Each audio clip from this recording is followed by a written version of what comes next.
Hi viewers, இன்னைக்கு July 6 Mahanadi serial என்ன செஞ்சு பார்க்கலாக்கு முன்னாடி சேனல் சப்ஸ்கிரைப் பண்ணணும், மறக்காம சப்ஸ்கிரைப் பண்ணுங்க. இன்னைக்கு என்ன அப்படின்னு சொல்லி பாத்தீங்கன்னா, இங்க வந்து காவேரி வெளியில நின்று சோகமா நிக்கிறாங்க. அப்புறமா கங்கா வந்து வாடி கொஞ்ச நேரம் பேசிட்டு இருக்கலாம், ரொம்ப நாள் ஆச்சுல இந்த மாதிரி பேசின்னு சொல்லிட்டு ரெண்டு பேருமா பேசிட்டு இருக்கும்போது, இந்த மாதிரி நீ இன்னும் விஜய்க்காக தானே ஃபீல் பண்ணிட்டே இருக்கிற, நீ அம்மா கிட்ட பேசாம சொல்ல வேண்டியதானே அப்படிங்கிற மாதிரி ரெண்டு பேரும் பேசிட்டு இருக்கிறாங்க. அப்புறமா காவேரி வந்து கங்கா என்ன சொல்றாங்கன்னா, இந்த மாதிரி அப்போ மாமா கூட விஜய்னா அடிச்சுட்டாருலாடி அப்படின்னே, விடுக்கா அதெல்லாம் அந்த சிச்சுவேஷன்ல அந்த மாதிரி நடந்துருச்சுன்னு சொல்லிட்டு ரெண்டு பேருமா பேசிட்டு இருக்காங்க. காலையில என்ன ஆகுதுன்னா, குமரனோட இந்த கடைக்கு வந்து ஐயப்பன் கொண்டு வந்து ஒரு பாக்ஸ் கொடுக்குறாரு, பின்னாடியே இன்னொரு பாக்ஸும் வருது. அவங்களுக்கு வந்து அந்த இது எம்ப்ராய்டிங் போற மிஷின் அது எல்லாத்தையுமே வந்து கொடுத்துட்டாங்க. அப்போனே நீங்க இந்த காவேரி கூட அங்க ஸ்டால் போடும்போது இருந்தவங்க தானே அப்படின்னு சொல்லி கேட்டோன்னே, ஆமா நான் வந்து விஜய் சாரோட ஆபீஸ்ல ஒர்க் பண்றேன், என்னதான் அவங்க துணைக்கு வந்து சார் தான் அனுப்பிவிட்டாருனோடனே, இப்ப விஜய் கால் பண்றாரு, சார் கிட்டே நீங்க எதுவா இருந்தாலும் பேசிக்கோங்கன்னு சொல்லிட்டு ஐயப்பன் கிளம்பிடுறாரு. அப்புறமா குமரன் கிட்ட வந்து விஜய் என்னாலதானே உங்களுக்கு இந்த மாதிரி பிரச்சனைனோடனே, இல்ல அப்படிலாம் இல்லைன்னொடனே, இல்ல எனக்கு ரொம்ப கவலையாச்சு அதனாலதான் நான் அனுப்பிவிட்டேன் அப்படின்னு சொல்லிட்டு, சரி எனக்கு இன்னொரு வேலை இருக்குன்னு சொல்லி போனை வைக்கும் போதே நிவின் வராரு. இப்ப நிவினும் குமரனும் பேசிக்கிறாங்க. அப்ப குமரன் வந்து ரொம்ப ஃபீல் பண்றாரு, இந்த மாதிரி விஜய் நமக்கு இவ்வளவு ஹெல்ப் பண்றாரு, நம்ம இந்த மாதிரி பண்ணிட்டேனே சொல்லிட்டு, சரி இருக்கட்டும் நான் போய் அத்தை கிட்ட போய் சொல்லி முதல் இவங்க ரெண்டு பேரையும் சேர்த்து வைக்கிறதுக்கான வேலையை பார்க்க போறேன்னொடனே, இப்ப நிவின் என்ன சொல்றாருன்னா, இல்லனே பசுபதி நம்ம புடிச்சு கொடுத்து வெண்ணிலாவோட பிரச்சனை முடிஞ்சிச்சுன்னா தானாவே அவங்க ரெண்டு பேரும் சேர்ந்துருவாங்க, அதனால நம்ம தேவையில்லாத பிரச்சனை பண்ண வேண்டாம் அப்படிங்கிற மாதிரி சொல்லி, இப்ப நம்ம பசுபதியை தேடுற வேலையில இறங்குவோம் அப்படிங்கிற மாதிரி சொல்லிட்டு இருக்கிறாங்க. இங்க என்ன ஆகுது அப்படின்னா, காவேரிக்கு வந்து மனசே கேட்க மாட்டேங்குது, விஜய் என்ன சொல்லி குடிச்சிருப்பாரோ தெரியலன்னு சொல்லிட்டு நேரா விஜய் பார்க்க வர்றாங்க. வந்து கேக்குறாங்க, இந்த மாதிரி நிவின் கஷ்டப்படுற மாதிரி எதுவும் சொல்லிடாதீங்க, ஏற்கனவே நிறைய பிரச்சனை ஆயிருச்சு அப்படின்னு சொல்லிட்டு இருக்கும்போது விஜய்க்கு வந்து ஒரு கால் வருது. அவங்க லாயர் தான் போன் பண்றாரு, இந்த மாதிரி போலீஸ் உங்களை பிடிக்கிறதுக்காக நெருங்குற மாதிரி சொன்னோன்னே, இப்ப விஜய் வந்து காவேரி கிட்ட சொல்லி அனுப்பிடுறாரு. கரெக்டா காவேரி கேட்டை லாக் பண்ணிட்டு வரும்போது அங்க நிவின் வர்றாரு. அதுக்கு முன்னாடி என்ன ஆகுதுன்னா, நிவின் வீட்டுல இருந்து கிளம்பும்போது யமுனா கேக்குறாங்க எங்க போறீங்க அப்படின்னோடனே, நிவின் என்ன சொல்றாருன்னா, கிளம்பும் போது எங்க போறேன்னா கேட்பேன் வந்துடுறேன்னு சொல்லிட்டு அவர் கிளம்புறாரு. அவரை ஃபாலோ பண்ணியே யமுனா வர்றாங்க. கரெக்டா காவேரி வீடை பூட்டிட்டு வெளியில வந்து நிக்கிறாங்களோ, அப்ப நிவின் கார்ல இருந்து இறங்கி ரெண்டு பேருமா பேசிக்கிறாங்க. விஜய் வந்து இந்த மாதிரி போலீஸ் வர்றதுக்காக வெளியில வந்தனால நான் வெளியில வந்தேன் அப்படிங்கிற விஷயத்த வந்து காவேரி நிவின் கிட்ட சொல்லிட்டு இருக்கும்போது விஜய் கால் பண்றாரு, இந்த மாதிரி அது ஏதோ ரூமரா, நீ உள்ள வானோடனே நிவின் வந்திருக்காருனோடனே ரெண்டு பேருமா சேர்ந்து உள்ள போறாங்க. யமுனா கிளம்பிடுறாங்க. இங்க என்ன ஆகுதுன்னா, விஜய் வந்து நிவின் கிட்ட வந்து ஹெல்ப் கேட்கிறாரு. இந்த மாதிரி ராகினி வந்து உங்களோட அத்தை பொண்ணு தானே, நீங்க வந்து உங்க அத்தை பொண்ணாவே அவகிட்ட பேசுங்க, அவளுக்கு ஒரு கில்ட்டினஸ் இருக்கும்ல, நீங்க வந்து சொந்தக்காரரா இருந்தும் அவங்களுக்கு ஹெல்ப் பண்ணாம எங்க கூட சேர்ந்து இருக்கீங்க அப்படின்னு சொல்லிட்டு நீங்க பேச பேச அப்போ நம்ம அதை வச்சு பசுபதி எங்க இருக்கிறாருன்னு கண்டுபிடிச்சிடலான்னே நிவின் வந்து ஹெல்ப் பண்றதுக்கு ஓகே சொல்லிடுறாரு.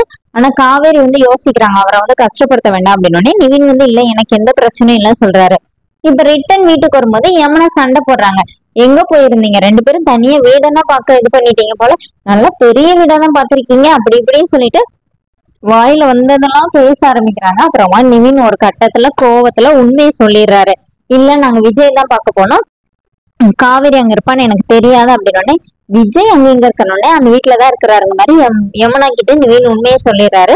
இங்க என்ன ஆகுதுன்னா, காவேரிக்கு வந்து ஒரு பார்சல் வருது, விஜய் தான் அனுப்பி இருக்கிறாரு. அப்புறமா காவேரி அதை பார்த்துட்டு போன் பண்ணி, நீங்க இப்படியே அனுப்பிடுவீங்க, எங்க அம்மா கிட்ட மாட்டிருந்தேன்னா என்ன ஆகுறது அப்படிங்கிற மாதிரி சொன்னோன்னே, உங்க அம்மாக்கு வந்து இனிமே வாயை திறக்க முடியாம இருக்கிறதுக்கு அவங்களுக்கு ஒரு மெடிசன் அனுப்பி விடுறேன்னொடனே, அதுவும் பழனி முருகன் பேர்பட்டு அனுப்பிடனோடனே, எப்பா சாமி எந்த பிரச்சனையும் இல்லாம நல்ல புருஷனா இருங்க அப்படிங்கிற மாதிரி காவேரி சொல்லி ரெண்டு பேருமா சிரிச்சு பேசிட்டு இருக்கிறாங்க. இங்க என்ன ஆகுதுன்னா, நிவின் வேற எங்கேயோ கிளம்புறாரு. அப்பவுமே யமுனா டவுட் ஆகி கேக்குறாங்க. அப்போனே நிவின் சொல்றாரு, நேத்த மாதிரி கூட என் பின்னாடி வந்து பாரு, நான் ஸ்டுடியோக்கு தான் போறேன்னு சொல்லிட்டு அவர் கிளம்பி போயிடுறாரு. ஆனா யமுனாக்கு டவுட் தீரவே இல்லை, நான் கண்ணால பார்த்ததெல்லாம் அப்போ பொய்யா, இவங்க ரெண்டு பேரும் பேசினாங்கன்னு சொல்லிட்டு பயங்கரமா யோசிச்சுட்டு போலீஸ் கால் பண்ணி இன்ஃபார்ம் பண்ணிடுறாங்க, இந்த மாதிரி விஜய் இங்கதான் இருக்கிறாரு அப்படிங்கிறத. அப்புறம் விஜய் பிடிச்சிட்டு போயிடுறாங்க. அவங்க வந்து யமுனா போன் பண்ணும்போது நான் யமுனா பேசுறேன், இங்க இருந்து பேசுறேன், எல்லா டீட்டெயிலும் சொல்லிதான் சொல்றாங்க. அப்ப அங்க போய் போலீஸ் விஜய் அரெஸ்ட் பண்ணி கூட்டிட்டு வந்துடுறாங்க. விஷயம் கேட்டு குமரன் ஓடி போய் காவேரி கிட்ட சொல்றாரு. காவேரிக்கு அப்படியே ரொம்ப பதட்டமாயிருது. நிவினுக்கு கால் பண்ணி சொல்லி அழுறாங்க.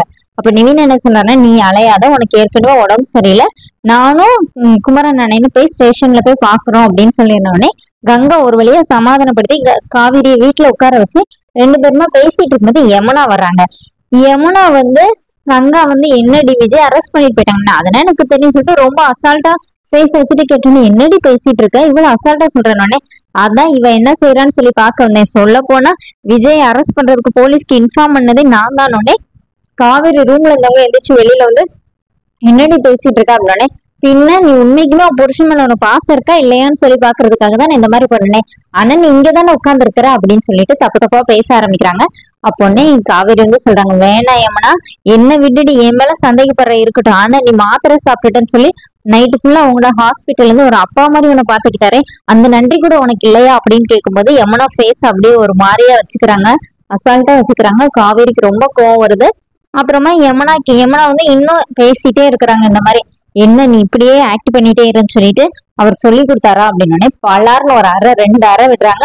அப்புறமா கங்கா கிட்ட அவரை நான் வெளியில எடுத்துட்டு இவ கிட்ட வந்து பேசிக்கிறேன்னு சொல்லிட்டு காவேரி போனோடனே, பாத்தியா எப்படி நான் கேட்டது தாங்க முடியாம எப்படி போறானோட இப்ப கங்காவும் யமுனாவை திட்டுறாங்க. இதுக்கு மேல எதனாச்சும் பேசுனா அம்மா வந்து கேட்டுச்சுன்னா நீ அவ எங்கேயாவது இந்த மாதிரி விஜய பார்க்க போயிருக்கிறான்னு சொன்னா அப்புறம் இருக்கு உனக்குன்னொன்னே யமுனா என்ன சொல்றாங்கன்னா, அவ போயிட்டு எப்படி இங்க வந்து என்ன செய்யறான்னு பாத்துட்டு தான் நான் இங்க விட்டு எந்திப்பேன்னு சொல்லிட்டு யமுனா அங்க வீட்டுல இருக்கிறாங்க. காவேரி போகும்போது யமுனா கிட்ட சொல்லிட்டு வர போறாங்க, நான் போய் விஜய் தான் பார்க்க போறேன்னு அம்மா கிட்ட சொல்லு, எனக்கு ஒன்றும் பயம் இல்ல போடி அப்படின்னு சொல்லிட்டு காவேரி கிளம்பிடுறாங்க. அதுக்கப்புறம் தான் கங்கை இந்த விஷயத்தெல்லாம் சொல்றாங்க. அதோட என்னோட எபிசோட் ரன் பண்ணிருக்காங்க.